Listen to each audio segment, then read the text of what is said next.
one more person joining. Oh, okay. Oh, 2 more people joining. Okay. Well, it's 5 o'clock, so I'm going to start. Good evening. I'm Joyce Kingery, and I'm a past president and currently chair of the Climate Change Committee of the League of Women Voters of Napa County. We want to thank you for joining us this evening in honor of Earth Day. Of course, Earth Day is tomorrow, but we're celebrating all week.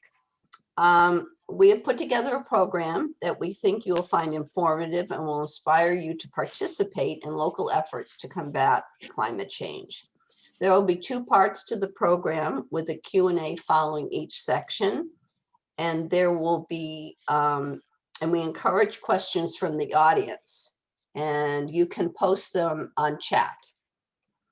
To start things off, we are very honored to have Senator Bill Dodd join us to discuss some climate-related legislation that he has sponsored this year. The county is very fortunate to have such a concerned and responsible representative in Sacramento. Without further, we'll start. Senator Dodd. Well, thank you, and good afternoon, everybody. I'd like to thank the League of Women Voters for hosting this incredibly important event and for all the activities that they put on for Earth Day and throughout the year.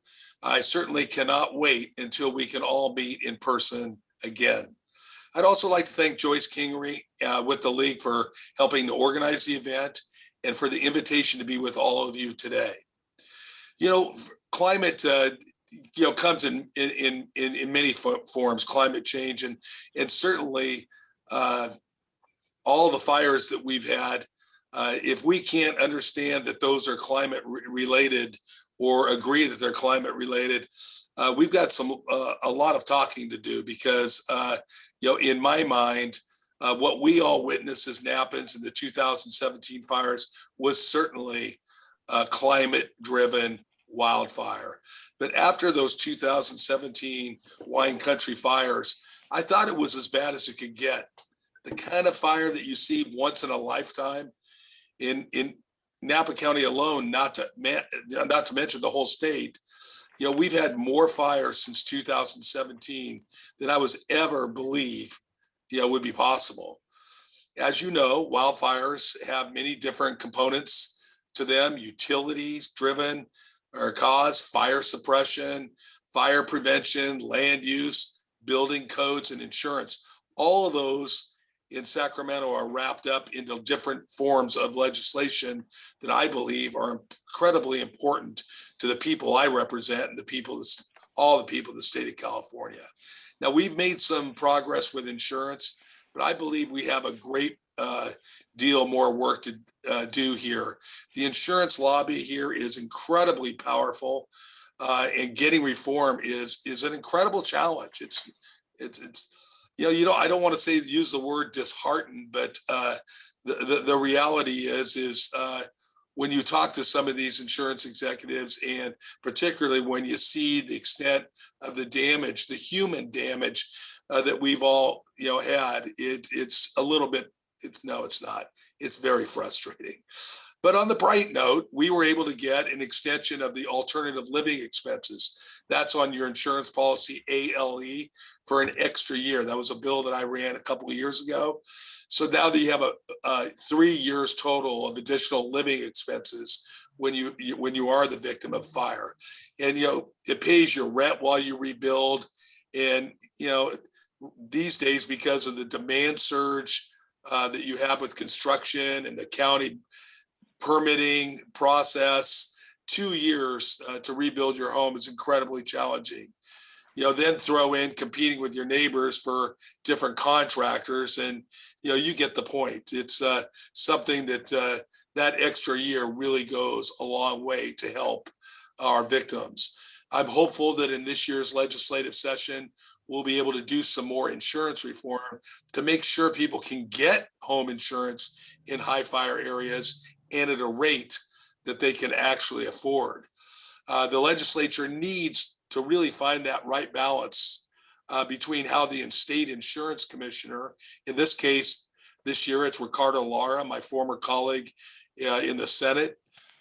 Very bright guy and understands these issues, and we're working with him a lot.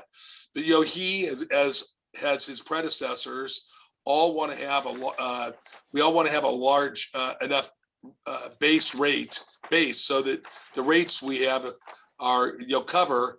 But when we have large fires and insurance companies have to give big payouts, we don't want them to leave the marketplace afterwards like they did with earthquake insurance. We're starting to see evidence of that right now. But we need to strike the right balance to keep insurers in the market where people can afford their home insurance and get decent coverage. Most people don't believe this because we all think our insurance rates are high already, but actually the state of California has the second lowest home insurance rates in the nation. Now that indicates to me that we may not be striking the right balance, as with California's high cost of living. I don't know if many people on this Zoom call today can think about many areas of any types of products where we're the first or second lowest out of all the states in the country. But like higher education or transportation, this is something where we need a master plan to really figure out how we're going to move forward in this insurance area. And we also need a master plan on forest and wildland management. Wildfires do not care about man-made jurisdictions or county lines.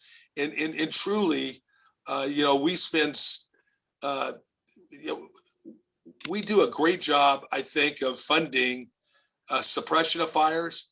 But when you think about prior to 2021, California spent over $3.3 billion on fire suppression and only $300 million on fire prevention. That's more than a 10-to-1 ratio. And frankly, we have to do a better job on that. But we'll never be able to spend enough money with the climate-driven, weather-related, and wind-driven fires that we've seen over the last 3 to 5 years. No amount of aircraft or firefighters can stop a fire when the conditions have high winds and low humidities like they have. They have to just wait for the conditions to improve and focus on saving lives. And that's really what's been happening. But the addition of new CAL FIRE helicopters, night vision helicopters, and hand crews assigned to Napa County will certainly help with the initial attack to prevent a small fire from turning into a firestorm like we saw last year.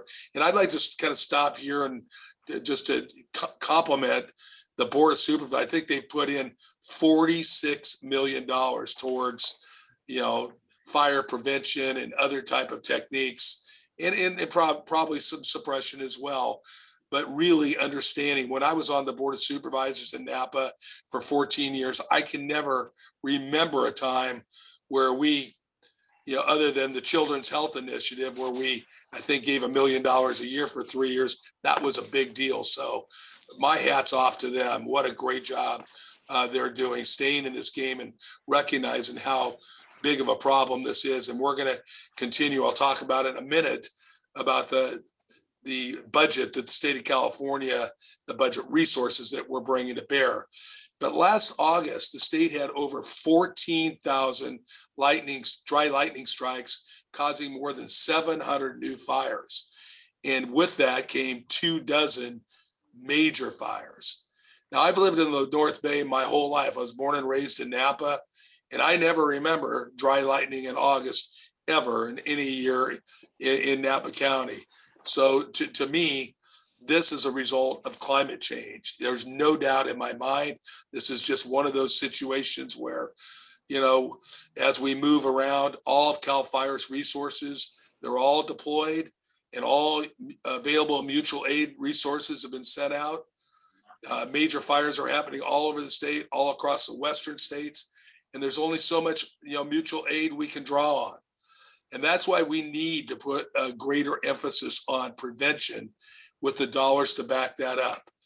And I was, really happy again to, and like to congratulate the We have a Senate fire working group, and we've launched a blueprint for a fire safe California that incorporates many of the topics into a comprehensive policy that includes a 4-prong approach to wildfire resiliency and response that will be accomplished through legislation and budget.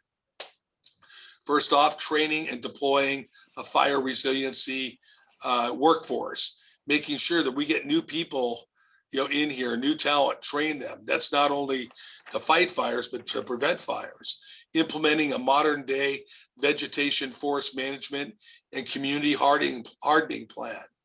Expanding consumer access to homeowner insurance market, and developing a short and long-term funding plan here in the state of California. And out of the Senate Fire Working Group, we were able to help with the passage of a $536 million expenditure for wildfire prevention just last week. And a few highlights there are more than $280 million to create resilient wildlands and manage forest health, $200 million for development of wildfire fuel breaks, $30 million for community and home hardening, and $3 million for science-based forest management. Because we really, when we do this work, we have to make sure that we're not, we want to solve the problems of our day, but we don't want to be creating new problems, for the future of our state. So the timing of this funding is incredibly significant, not only because we are in a drought and at the start of the fire season, but because we were able to get this money approved early in the year and not wait until the traditional budget approval process that goes into high gear in June and has the start of the fiscal year on July 1st, well into the fire season. And I'd like to thank our governor, Gavin Newsom. He has stayed with this incredibly well. He was up in Mendocino, where one of the first fires of this season started earlier this week. It's 50% out, but it's just more proof positive that things are changing. Our environment is changing all around us to start this early. So to ensure that those early action monies can hit the ground running as quickly as possible and before the height of the fire season, CAL FIRE has started a grant application process on March. They did it on March 10th. Prior to the funding being approved. And I know that Napa County and Napa Firewise are already working on applications. And let me also stop here to talk about our Firewise, the county organization, Christopher Thompson, all the different, in our different watersheds, we have Firewise, smaller groups that are all really working hard. I don't know what we would do without them. And that's really why I've pushed to try to get more money to them so they can get more done. But before we go into the Q&A, I'd really like to share a few of the bills that I'm running this year. The first one, SB 109, it would establish the California Office of Wildfire Technology, Research and Development. This would be within the California Office of Emergency Services. So it's not a whole new huge overhead. But what we want to do is study and test and advise the state and local agencies on the procurement of emerging technologies and tools in order to more effectively prevent and suppress wildfires. I can't tell you how many companies that have come to me either in my Napa office, any of my offices, or the Capitol to talk to me about technology. And it's like, okay, great, sounds fabulous, but we didn't have anybody that could really go out and really monitor that, test it, to make sure, study it, to make sure it was on the up and up. We will. I really believe this bill will be passed. SB 99 calls for the creation of new technical assistance and grant program administered by the California Energy Commission to help local governments develop clean energy resilience plans, working in collaboration with utilities, prioritizing enhanced resilience for low-income communities.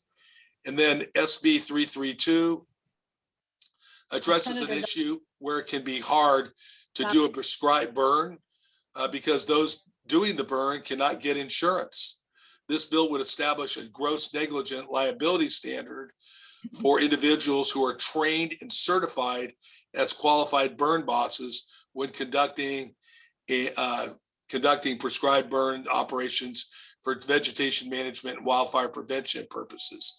The bill would also apply the same standard of negligence for property owners who contract with a trained and certified burn boss. One other point on SB 99 that I think is important, this bill will really help when we have PSPSs.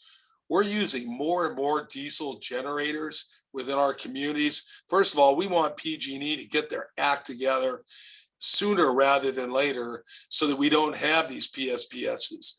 But sometimes these PSPSs, could definitely prevent a fire.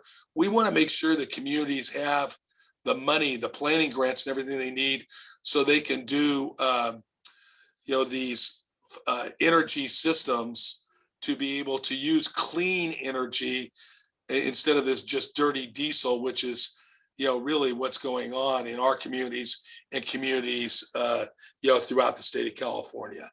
And with that, I think it'd be a good time to, I look forward to hearing your questions. Right. Well, we're going to turn it over to Chris Benz, who's been following the chat. And I think that she's going to help us with the questions. And she's a member of our League's Climate Change Committee. And she's also very active in Napa Climate Now and the Sierra Club. Thanks, Chris. Senator Dodd, it's so nice to see you, and thank you for talking with us about these very important climate issues. I know the Climate Center is a strong supporter of SB 99. The questions that we have on that is, first of all, how likely do you think it will be to pass? And then also, what areas in the district do you see as low-income communities to prioritize for this type of microgridding? Well, first of all, the chances of it passing, I think, are really very good. My opposition, I don't think my colleagues are really going to listen to PG&E or the utilities that have created, the situations under which we have to have alternative energy, grid resilient systems. So I think it's really incredibly important that we continue on this. And just to be clear, what this does is this gives the California Energy Commission the authority to give grants to our local municipalities to be able to do it. And it also can put in, so for low-income communities, I mean, it could be, we're homogenized a lot with our, our hospitals and our schools, but it could be hospitals and schools. The city of St. Helena is a prime example. They already have used a microgrid there, but they're using diesel generators that are driving people crazy, not only from the emissions, but they're driving them crazy from the noise, the noise level. So anywhere that we can, put clean energy systems to be able to have reliability for people so they can, move forward during these events. And we're hoping, and I know hope is not a strategy, but we're hoping that PG&E will get better even this year than they did last and have shorter, time frames. But it's maddening. Last year at the beginning of that season, they shut off, I don't know what it was, 65% of the grid, and all they were doing was transferring their liabilities to all of us. So they became our liabilities in our way of life, particularly in our economy, our schools, our hospitals, and really upending or really creating problems with our quality of life. So they just have to do better, moving forward. Thank you. Another bill that you're sponsoring is SB 52. Could you, about defining a energization event, such as a planned power outage, as an emergency. Could you explain the intent behind that? Will that free up funding for these events? It really will. Right now, when we have a PSPS, I see the mayor and council woman from St. Helena on just right in front of me here. Their city is spending money when this happens for public safety, for any number of things to make sure that their community runs as safely as possible. They can't apply for funding for the California Emergency Services Act because the PSPS isn't an act that qualifies under that. So my bill just will make it so that it will qualify as an act under that statute, and all the cities of Napa County, including the county of Napa, will be able to get funding reimbursements for the amount of out-of-pocket costs that they have. And then would they be at all eligible for FEMA funding for mitigation by constructing microgrids to be more resilient for these events? There is a lot of different pockets of money, on that. And I remember the mayor calling me during the time talking about some of these different, pockets of money that, for St. Helena. And I'm not specifically sure whether not FEMA, under this president of the United States that we have today, I am heartened and feel like it's, part of his DNA that this is important, that we have clean energy. And so microgrids that are operating on clean energy would be the right way to go. So what happened under the other guy's administration was really kind of ridiculous. But I feel strongly about our ability to work with the feds, going forward on that, in that regard. It was really exciting to hear you talk about a Senate working group on wildfire. And one of the things that we're hearing from CAL FIRE is their new map on fire danger and their recommendations to prohibit certain types of development in high fire areas. So I wanted to ask how the Senate how your working group is working with CAL FIRE on this. I think they've been extraordinary. I know that they were working with the Board of Supervisors. It was in a meeting with them yesterday talking about, the burn bosses, and people were disappointed that didn't, some people were disappointed. I really believe that the Board of Supervisors in the end did the right thing. It's probably not a good thing to, be advocating for a huge new program that CAL FIRE doesn't support. At the same time, we're asking for more resources and more advice and equipment and everything from that organization. So I am waiting. I have not seen any. I'm not on the housing committee, but I really do believe there'll be some policy going forward on building in these areas, like the building that's going north of Napa County and Lake County. I can't even imagine how you have a development of that size given climate change, given the number of fires that Lake County's had over the last 5 or 6 years. Seems pretty insane. We're always mindful not to get in the way of local government's ability to have local control. They're closer to everybody here, closer to the people, and they make good decisions. But I think statewide policies in wildfire areas, even they would hopefully appreciate. Because when these fires happen, they can happen if they don't have that policy. If we have it in Napa County, all the cities and counties do it, but they don't do it in Lake County or Yolo County or Solano or Sonoma for that matter, we could be in the soup too. So anyway, so we need to be mindful of that. I think work on a statewide policies. And of course, my phone's always open to our local elected officials. And so one last question, how can we, as your constituents, help pass this legislation to, make our forests more fire safe, make our communities more resilient?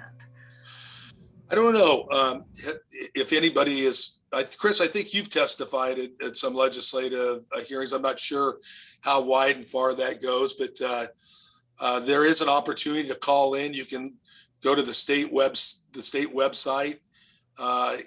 And basically it's the new thing since COVID, where that's the way people are participating. And we get, frankly, far more people testifying on individual issues with COVID than we did pre-COVID, because look, it's hard for people from all over the state, even folks from Napa, to drive an hour to an hour and a half, depending upon where you live in Napa. And, you're going through the lines and the security and all that entails. So you can get on and you can participate on any number of these bills, whether it's in committee or it's well, they won't be doing that when we're in session, just for committees. But then all these bills will get passed. I think our deadline is somewhere near the end of June, and then we start on assembly bills, and they start on ours. So you'll have that opportunity to participate in both houses. Great. And there was a suggestion from the audience that maybe you could put this information in your newsletter and when you need support and how exactly to support. And then that's a great idea. And then Alex can post up. If anybody wants to get on, if you're not on our newsletters, you're not going to get invitations to fundraisers. This is the state-run newsletter. If you want to get on that, you can go somewhere else to get that. But nevertheless, this is just legislative things that I believe that are important, and I think that's a tremendous idea. We can do that. And I'd like to introduce, I don't know if many of you know Alex Pater, but I'll tell you, I have, I think, 18 or 19 employees that work in district offices in the Capitol, including my committee staff. And I'll tell you, we could not do the job that I do representing all of you without such great, incredible, hardworking people that work with me and for me, every single day. And with COVID, it's been incredibly difficult for all of them, but it's been incredibly difficult for all of us. And just a quick last thing, our county is having a county-wide climate action program funded by all the jurisdictions. We'll be going after state funding, and anything you can do to help bring some more of that to Napa for climate action, we would greatly appreciate. Chris, I'm glad you brought that up, because anything that you're doing, you can get that information to Alex. The other thing is I'm a co-author on a climate action bond. I'm going to be promoting that. We don't have the resource. This year, California's got resources. There's no doubt about it. But we know climate change is not something you can throw money at one year and then you're done, just like wildfires. You can't throw money at it and be done. This is going to be decades in the making. So we need a climate bond, is what we're calling it, for fire resiliency, climate, water, environmental enhancements, conservation, everything from A through Z. That's something that we all ought to get involved in and behind. And of course, because it involves, no, that would be a bond. So I'm trying to think. No, that's something we can pass here. That's not a vote of the people. But that, when you have assembly seats that are every 2 years, and then the staggered terms of senators, a lot of them are really concerned about voting for something like that because, some way, somehow they look at it as a tax increase when the payments for the bond come out of our budget. And I really, for one, believe that's one of the most important budget items we have, is funding the future for our families and our kids and grandkids, going forward, because we're going to be if we don't do this, we're going to leave them in a far worse position than they otherwise could be in for the future of our society, let alone the communities we all live in. Well, thank you so much. Thank you, Chris, and particularly Senator Dodd and Alex for joining us this evening and giving us so much wonderful information that we will be following up on. And we know you have another meeting to go to, another Zoom meeting.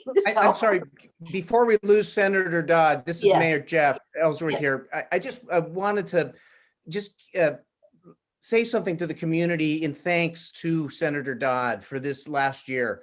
I just want this community to understand the depth and focus of the work that he's done, his office has done, seeing Alex on here. Our community has been very, very fortunate. And, you know, as Yes. government politicians, et cetera, those who work in government, governance, we don't always agree on everything. But what I will say is seeing what Senator Dodd stepped up the levels and the depth for this community were remarkable. And I want to pass on that gratitude so you feel that and understand how much it's meant to our community to have you here being an advocate. Thank you. Yeah. Mayor, thank you very much. That is so kind of you to say that. But I'm going to come right back at you and everybody else that's here in this important League of Women Voters event. It's you that are, you know, locally, grassroots, making things happen, promoting these things, helping us get our work done locally for electeds and also statewide and federally. Keep doing the great work you're doing. I just noticed just in the time I've been in office, state office, just how much you've grown and how much your organization has advanced. And you all have to be very, very proud of what you've put together here. Thank you. Thank you again. Really appreciate it. Take care. Bye, everybody. Thanks a lot. Yeah. Take care. Okay. Well, now I'd like to turn to our second part of the program, which has to do with the banning of gas-powered leaf blowers. And we have many towns and cities that are interested in this issue. So I'm going to first turn it over to Nikki Williams, who is a member of our Climate Change Committee and also Napa Climate Now. She's a winemaker and hopes to continue making wine in Napa Valley, so is very concerned about climate change. She could easily spend at least an hour talking about her strong dislike of leaf blowers, but she promises to be concise because it's almost time for dinner. Nikki. Thank you, Joyce, and thank you everyone for joining us tonight. So yes, I'm delighted for this opportunity to discuss my long-standing battle against leaf blowers and hopefully add some new recruits to this cause. So I'm going to share my screen here with you. Let me just get this up and going. Perfect, here we go. And get this started. Okay, so why do I think leaf blowers are so evil? To begin with, it's this sound. I think this is the first trigger for a lot of us, especially we've been working from home, kids are going to school from home, and we hear this sound. We hear the sound because it's loud. It's loud enough that the average decibels will cause irreversible hearing damage for people that are using it. And it also has this low frequency sound wave generated by these gas power engines that travel hundreds of yards and can pass through walls and windows. So it sounds like this equipment is right inside of our house. Next up, air pollution. So California Air Resources Board did some great investigations looking at emissions, and our car engines, 4-stroke cylinder engines of cars have gotten cleaner.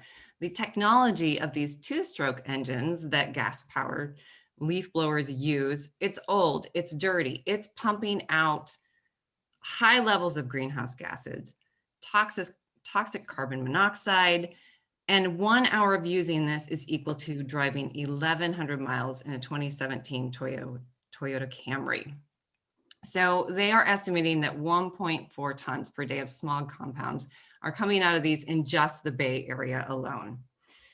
So any monster truck fans out there, this is probably the wrong crowd, but if you are, guess what? Your big truck is doing less environmental damage than a leaf blower at this point in time. So Edmunds Car Rating did an emissions test, and just look at how much more carbon monoxide and hydrocarbons gas-powered leaf blowers are pumping out than a 2011 Ford Raptor. So serious health impacts. These are kicking up high levels of pollen, dust, mold, pesticides, viral diseases. We've had a little bit of an issue with a virus lately. Animal feces, heavy metals, you name it, it's kicking it up into the air where it can stay suspended for up to 1 week, where it is clearly irritating our eyes and lungs, allergies, asthma, heart disease, respiratory disease. So I'm going to share, this is not my favorite video with you, but just showing how unhealthy it is to fire these things up.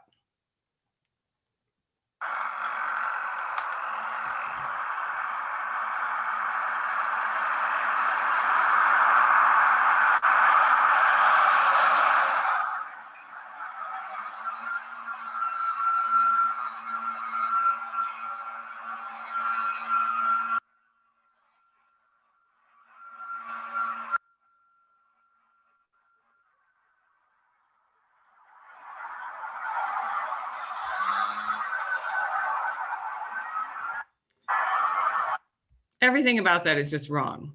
So you can see all of this particulate matter being suspended in the air.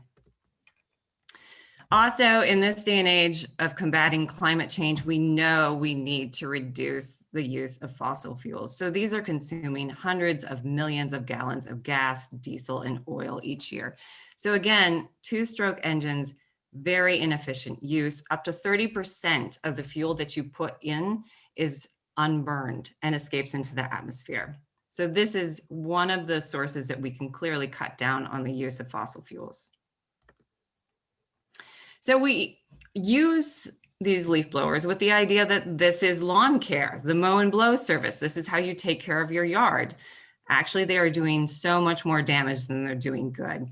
They can reach wind speeds of up to 180 miles per hour. This is blowing away precious topsoil. It's burning the leaves, blowing apart your flowers.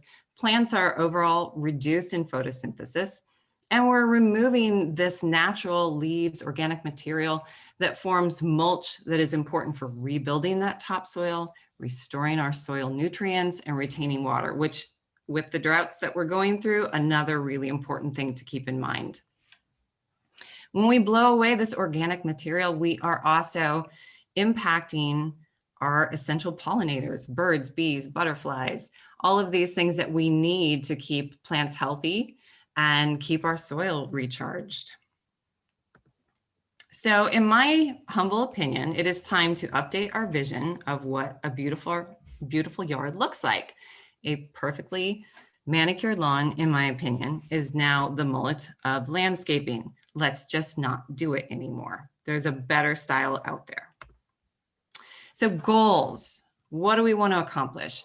So there is a CARB target to reduce smog forming emissions from small engines by 80% in the next 10 years. So banning gas powered leaf blowers is a huge step in the right direction of hitting this target. So ideally we can enact bans throughout Napa County. If people still feel the need to blow, let's try to switch to electric powered equipment, or let's go back to those old school rakes and brooms. So it's very exciting. We now have a new joint powers agreement in Napa County with the Climate Change Committee. So this is a fantastic time to put focus on this issue. This is an initiative that I think would help everyone and lots of people in our community, as you'll hear from other people talking. A lot of people are excited about this. So additional solutions. I don't want to just whine about problems. Let's always talk about some solutions. So if you own a gas-powered leaf blower, it's time to treat yourself to a lighter, cleaner electric version. Even better, there's some vacuum equipment out there that doesn't blow, but rather pulls things in. Or also, this is a great way to get a workout, get that rake out. If you hire someone, talk to your landscaper, talk to your yard care business owner. Let them know that new technology electric equipment is just as powerful with a similar price. Again, no blow is an option, and we certainly don't need to do it year round. A lot of the pushback of replacing The equipment is the expense. So if people realize you don't have to swap out every gas powered piece of equipment with electric power, then there is less expense to the businesses to do this. Again, leave the leaves. I understand in the fall, sometimes you have big piles. Go ahead, pick some of those up, throw them into your compost bin or the city green bin. You can also mow them, chop them up, and there's some free, beautiful mulch for you. So again, let's just re-envision what a healthy, happy yard is. We need to reduce the emissions from these leaf blowers and also put more regenerative practices into our yards and our gardens. It's a double win on that one. Sign a petition, contact your local city and county representatives to start supporting these bans if you don't have one in your city. We'll get information out on our website about how you can do these things, and also help spread the word and educate on this. So contact me. Here's my email. I will also put it in the chat. I have a one-page summary of information with more resources to help you understand the issue better, and more than happy to share information with anyone who's interested. So that's it for me. I think Penny is up next.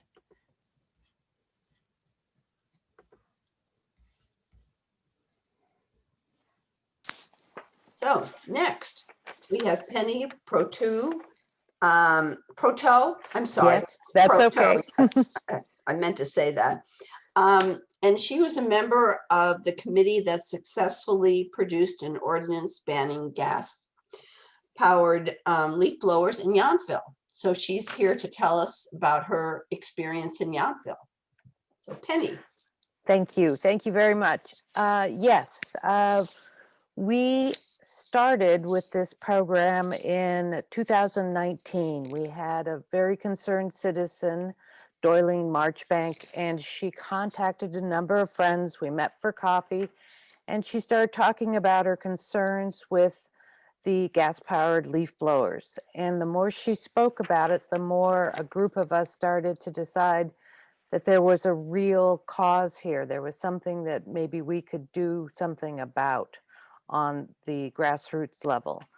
So over that year, we collected all sorts of data. You just saw that wonderful presentation by Nikki, and that is the type of data that we collected.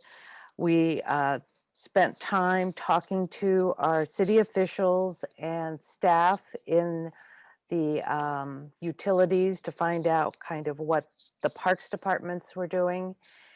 And so we got that information. We also collected verbiage from communities that had successfully had ordinance put in place to ban leaf blowers. We put that all together, and then we did a presentation. We started in January. We did our presentation to the town in October. Had a PowerPoint presentation. We had questions and answers. We had our petition with over 200 signatures. And we were very, very gratified to find out that the entire town council and many of the people in the audience responded very favorably to our research and our data. And they decided that they wanted to have an ordinance drawn up. That first ordinance came through December 3rd. It was heard by the town council.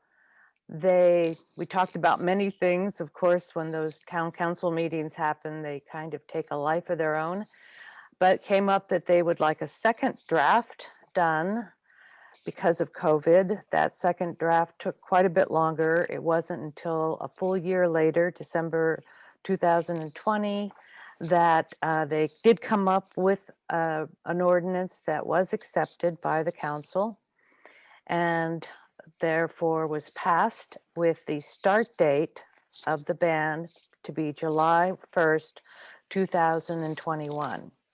This ordinance also came with some monies. The monies were to be used as a part of a buyback program for citizens of Yountville, and any licensed with the town landscape businesses could also apply for a rebate or a buyback on their gas-powered leaf blower. Then the other part of the money was going to go towards education, public education. So we've been receiving newspaper announcements, emails. We have had letters from the town, all announcing the start date and the basics on what the program entails. It's going to be a citizens policed program. So it's going to be, if you hear it, you could call in, you could say, this is the address, or this is the firm that's doing it. There will be a number of warnings, and then there will be up to $1,000 fine if they decide that that's what they would like to do. We did approach this whole program with a lot of respect, and sensitivity in our dealing with any kind of public involvement, because we really understand that we're talking about jobs in many of these situations and incomes, and we just wanted to respect that.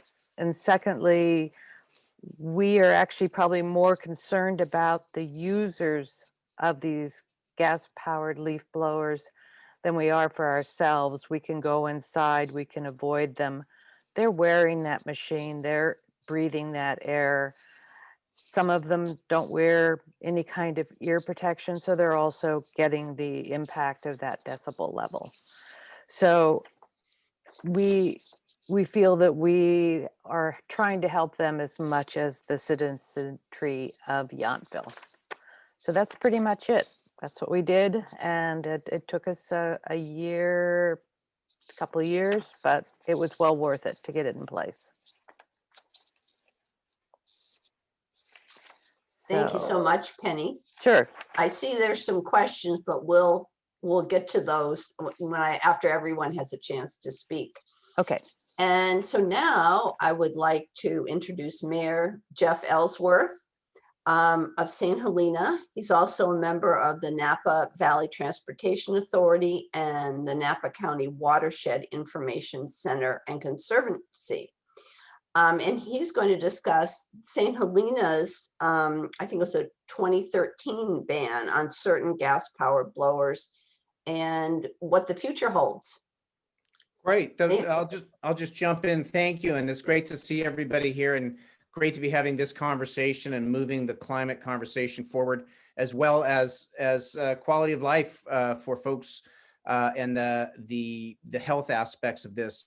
So I also sit on the Climate Action Committee, and conversations like this, what we can do in our municipalities, are important, and also what we can do in our agricultural areas. So we're all working together towards climate solutions, talking about food waste, talking about wildfire prevention. These things all tie together.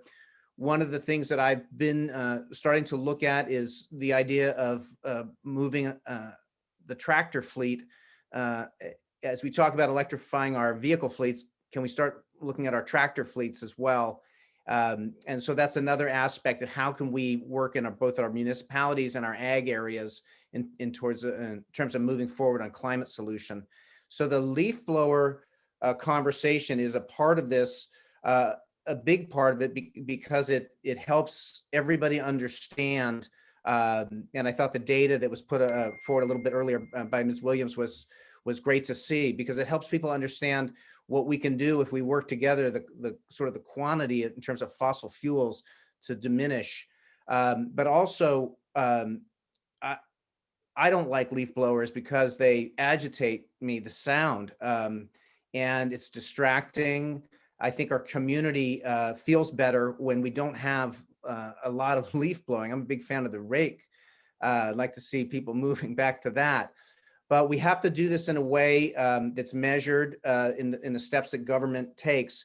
In St. Helena in 2013, the council, before I was on, was able to move forward a ban on the time of use, the decibel level of gasoline blowers. So we were able to get some limitations to make life a little bit more manageable, particularly on weekends and holidays and in the early morning or late afternoon. That also requires a code enforcement component. Our police and our city staff have to be engaged in making sure that people are minding the rule. Folks here are usually pretty respectful, which has been a benefit, but that is an issue. What Yountville did was remarkable. This is a model that towns like ours can look at for the next step. So I want us to be on the pathway to moving towards all electric as soon as we can. Our city staff is pretty buried coming out of the COVID pandemic. So we're getting caught up on our water issues, getting fire prep done, infrastructure issues. But so moving to the electrics in terms of a resolution is not on our immediate work plan. But what I'm trying to do is focus a conversation on a package that would come perhaps from the Climate Action Committee of a few measures that a municipality can take in one fell swoop to implement some of these actions. What's great about what Yountville did is they created a model for us. When a city looks to the neighboring city and sees a model for a resolution with almost everything vetted, I mean, it's remarkable what they did. And I've spoken to Mayor Dunbar about this as well. And as Ms. Proteau said, the consideration of the user is really important. And that was what was so remarkable about what Yountville did, is they came up with a section that focuses on reimbursement if somebody needs to change out equipment, and also just recognizes that this is not about trying to punish somebody, but trying to find a better way forward together. So that's sort of where we are now. We have an ordinance that gives us some protection, but I can speak that from my opinion, it's not enough, that we need to move into an all electric direction, but we have to do it as a council. When we moved forward last year on our climate resolution, we also had a resolution regarding social and racial institutional bias leading to a health crisis. We use models from the city of Napa. When one city does the work, others can more easily follow. We try to lead the way when we can, but if we see a neighboring city come up with a good movement forward, we try to tie in with what's already there. So that's something that through the Climate Action Committee, trying to come up with a package that we can bring back to the city of St. Helena, frankly, as soon as we can, I'd like to see this move forward. And so that's sort of where we are. We're not all the way there, but we're on the precipice, and I want to keep pushing to get there. Thank you so much, Jeff. Just one quick question. Are you interested in having Nikki's presentation at the Climate Action Committee meeting at a climate action?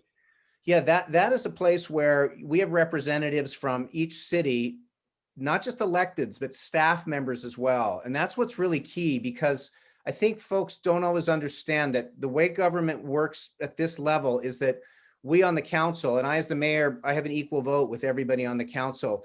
We have to work as a council with getting consensus, a vote of 3, to direct staff, and then staff does the day-to-day work. So what's great about the Climate Action Committee, it's got not just electeds on there, but staff as well from each city. So it's a better way to tie information in to get not just out to the electeds and the community, but also to staff who would be working on these issues. And staff are the ones that let us know what their capacity is.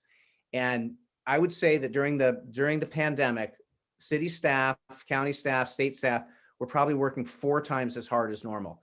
It was unbelievable. And that was why I wanted to say thank you to Mr. Dodd. The way these folks have stepped up, and in St. Helena, our library staff, our administration staff shifted into emergency staff for over a year of responding to everything. And so they look at their capacity, and they look at what they can do and what they can, I look at it sometimes like we're air traffic controllers trying to land planes. All these projects, some of them are big planes, some of them are little planes. And so staff can look at it and say, okay, that's a smaller thing that we can fit in. That's a big thing. They call it a bigger lift. That's going to take longer. But I think introducing this idea or pushing it forward, it's already been introduced at the Climate Action Committee, will let the staff on the different cities also see what their capacity is and think, oh, we can dovetail that in here or there. So I think if, do you have the contacts to present or to find a pathway into the Climate Action Committee? Nikki? No, I do not. So I know most of the members, but to get an insider track on the best way to contact everyone would be fantastic. Okay, what I'll do is I'll put in the chat, I'll put the email link to the county staff member who would be taking an email like that. Perfect. Thank you. Okay, very good. And yeah, the more these conversations come to the surface, they're on the radar. Let's not let them slip off the radar. Let's push them through. And if we start passing them, moving it all forward, we all get better at it. Wonderful. Thank you. Thank you so much. And now on to Calistoga. We have Napa that's looking to ban gas blowers. St. Helena's obviously interested in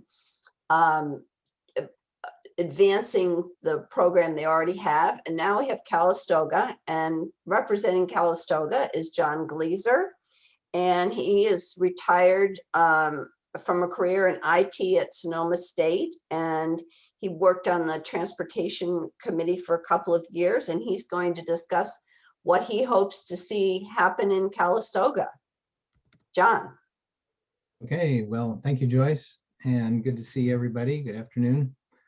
Here in Calistoga, several members of the community back in February urged the city to reestablish their Green Committee, which had been disbanded a few years ago.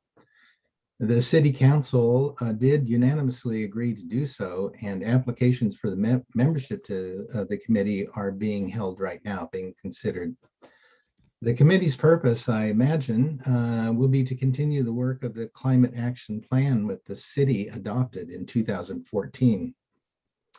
And I hope it will look closely at the gas engine leaf blower that is practically in daily use here in Calistoga. And it should be clear how much it pollutes through unburned gasoline, the toxic dust that's been mentioned that it throws up into the air, and of course, the ridiculously loud noise that it makes. So as a pretty obvious source of pollution, the gas engine blower needs the attention of a committee that is now getting reformed.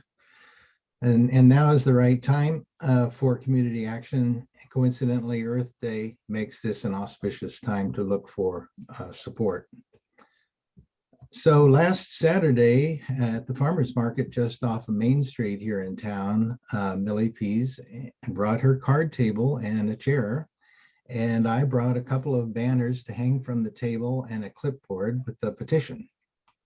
We had information about the gas engine leaf blowers on the table, as well as an assortment of Earth Day giveaways, stickers, buttons, Earth-like stress balls, very important, as well as an assortment of other things that help draw attention to our table. Our petition said, and it will sound like Yountville's, thank you.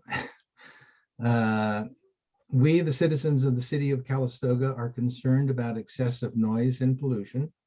We petition the city council to take a leadership role and adopt an ordinance to phase out gas-powered leaf blowers. As an alternative, electric or battery-operated leaf blowers may be operated within prescribed hours. So with our petition, we got in a couple of hours, a little more than a couple of hours, we had 27 signers. We were encouraged by what Yountville has accomplished and the help that they have made for our efforts. We will continue to gather supporters this weekend at the farmers market again and in front of the local grocery store.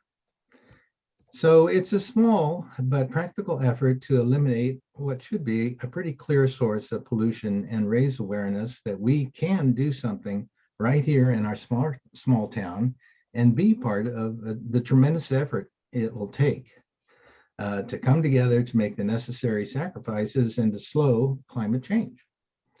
So that's the way we look at it, and that's what we hope for the future. Thank you. Thank you, John. Mm.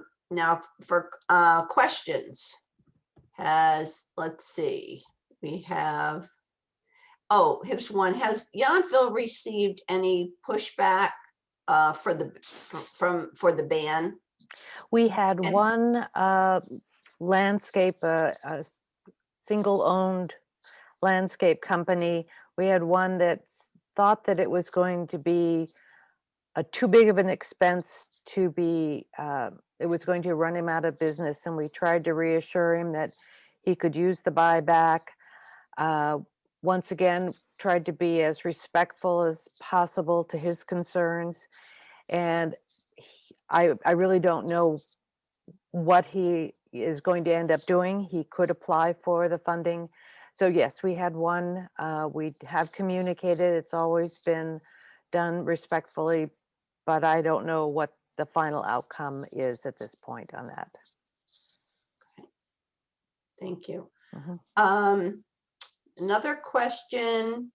Well, it's like leaf blowers, but we're on to school buses. Somebody asked, did California pass a bill that school buses have to be green fuel, no toxic fumes by 2022? Does anyone know whether that has happened? I haven't heard anything about that. And I don't know if Mayor Jeff from NVTA, if you've heard anything about that.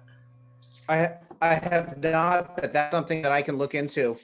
We just had our NVTA meeting today, but I can send an email to try to track down some info. Okay. Let's see, and we have, what provisions are not in Yountville's ordinance that may have been enacted in other communities? I guess that's pretty. Well, there's one that's quite notable, and I believe it is the city of Santa Cruz. Santa Cruz, the year that gas-powered leaf blowers were put on the market, they enacted an ordinance that banned all leaf blowers. There are to be no leaf blowers in the city of Santa Cruz. So that's one that I just think is sort of amazing that they had that forethought that think that why are we even having these things? What is the purpose really of these leaf blowers, and ban them right out of the gate?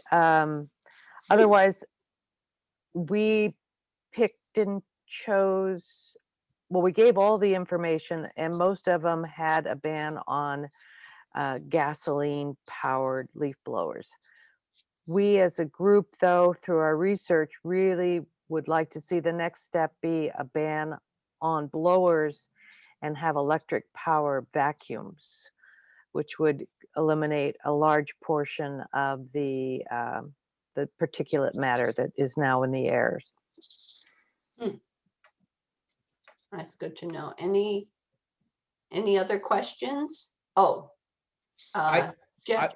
I would suggest on that, I think that's a wonderful way to look at that, and putting forward the precedent of Santa Cruz, showing that it can be done, and then also showing this sort of hybrid approach that talks about the vacuum combo. You know, if you're going to eliminate the blower, that you allow the vacuum, electric vacuum. Those kinds of hybrid approaches sometimes find that middle ground that can be acceptable. So I think when you're putting forward these ideas, make sure those options and those precedents are sort of listed and shown, because it helps anybody in a decision-making capacity see that they're, sometimes if you're inventing the wheel for the first time, you're afraid it's going to collapse in a way that hasn't been experimented with.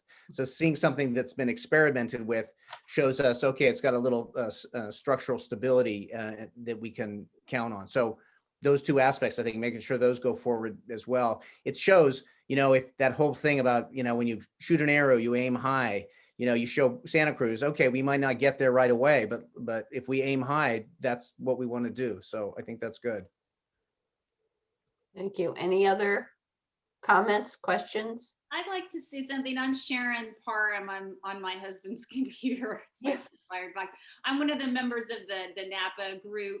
I also wanted to say that the town of Sonoma has already banned gas-powered leaf blowers, so that's great. I mean, they're not in our county, but it's another really great example that they've done it.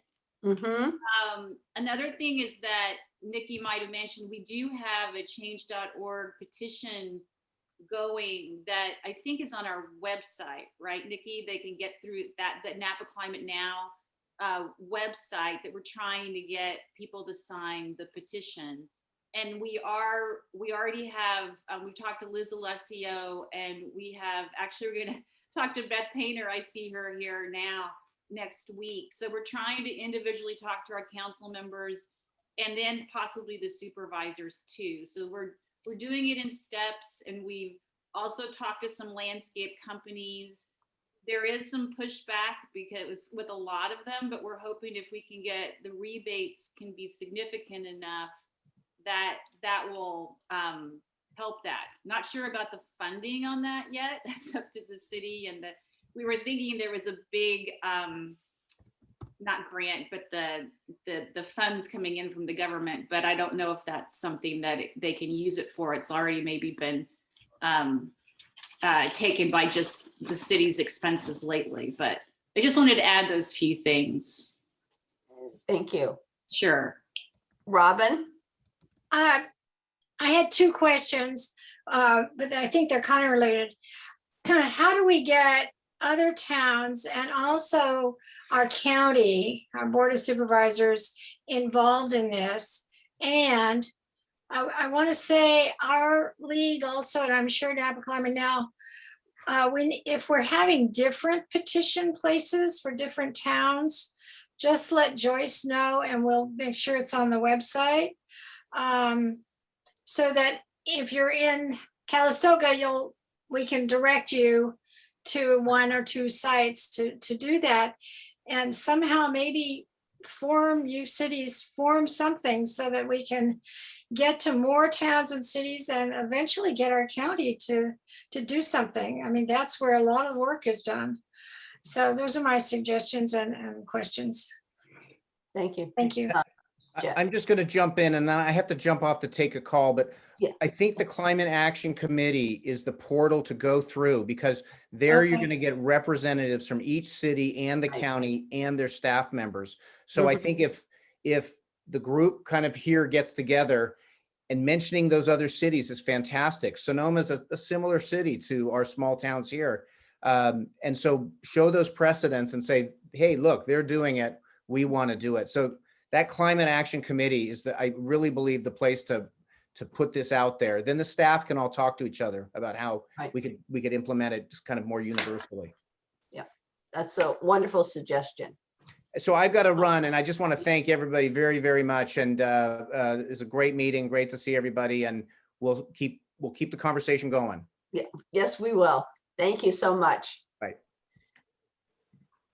If there aren't any more questions, I think we said we'd be through by 6. It's 6:08, but I wanted to stay around so we could have some questions answered. I want to thank all the participants. You all did a fantastic job. And Senator Dodd his talk was very informative. So I'm very pleased with the meeting. I think I learned a lot. And so we look forward to continuing this discussion. So Yeah, thank you all for joining us tonight. Thank you. Thank you, Joyce. Bye. Thank you. Have a good night. Bye. Good Bye. night. Thank you.